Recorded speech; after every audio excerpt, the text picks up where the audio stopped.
Nous avons toutes et tous en tête des temples égyptiens aux couleurs flamboyantes, mais comment ont-elles pu résister jusqu'à aujourd'hui? Quelles techniques et pigments utilisés par les anciens Égyptiens ont permis cette prouesse?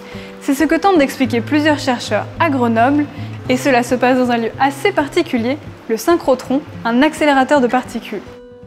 Un immense bâtiment pour détecter des tout petits éléments chimiques, au synchrotron, Catherine Devoy et Clément Montembeau étudient un morceau de papyrus égyptien pour dévoiler les secrets de sa peinture. Pour cela, ils disposent de deux techniques d'imagerie chimique, la fluorescence X et la diffraction des rayons X. La fluorescence X nous permet d'avoir une idée des éléments chimiques que l'on va trouver dans les différentes parties de l'échantillon. Donc cela donne déjà une indication sur le pigment qui a pu être utilisé. Mais si on veut vraiment identifier ce pigment, dans ce cas-là, on peut faire de la diffraction des rayons X qui va nous dire quelle est la phase minérale qui a été utilisée. Une fois passé au rayon X, ce fragment de papyrus permet de comprendre quels minéraux les Égyptiens utilisaient pour peindre. Ce papyrus représente le dieu Ra, qui est surmonté du disque solaire, qui fait face à ce qui est certainement le défunt, qui a les mains levées en adoration.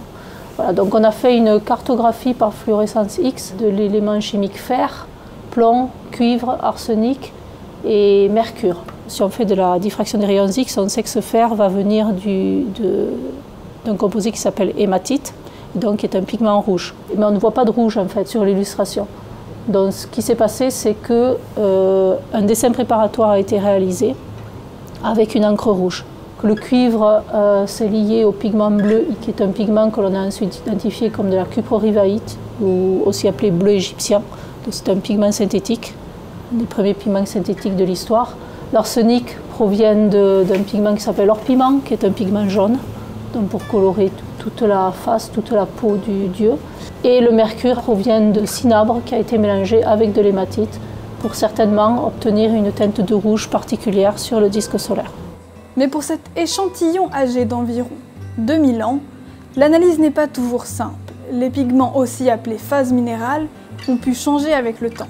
Les couleurs qui sont là, étant donné qu'on ne trouve pas toujours les phases minérales qui avaient été présentes dans les pigments, mais des phases de dégradation, la couleur a pu changer par rapport à ce que l'illustrateur avait en tête. Une donnée importante, puisqu'elle pourrait permettre de prévoir les dégradations des couleurs de ce papyrus. L'identification des dégradations et des phases qui peuvent exister me permettront dans un premier temps de tenter de les reproduire en laboratoire pour essayer de mieux comprendre ces réactions et à terme d'essayer de mettre au point de nouvelles méthodes de conservation et de restauration. Des recherches utiles aussi pour la conservation des peintures médiévales et actuelles qui utilisent encore aujourd'hui les mêmes pigments.